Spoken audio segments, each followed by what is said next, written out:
бет алдында мактагандан сактангыла деген. Анткени мойнун сындырганга бара бар дейт. Мактаганды дагы бири-бириңерди мактагандан дагы сактангыла деген. Шариятта мактоо бар. Учуру келди айтып коеюн. Мактоо бар. Макташ керек.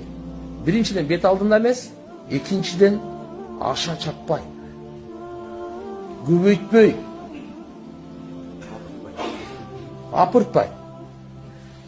Канчалык мактоого ылайыктуу болсо, ошончо гана. Андан кийинкисине жооп бересиз. Кошомат, диякпек, андан кийинкисине жооп бересиз. Ошон үчүн эрежеси ушул. Көз алдында эмес. Экинчиси аша чаппай, апыртпай, канча болсо ошончолук мактоо. Албетте, мусулмандар бири-бирин мактаган өтө чоң сыпат. Биринин артынан ушул жерде азыр ким жок, ошону мактасак, миңдеген ибадаттын соогунан жогору турат. Мактаган жүрөктөрдү бириктирет бул.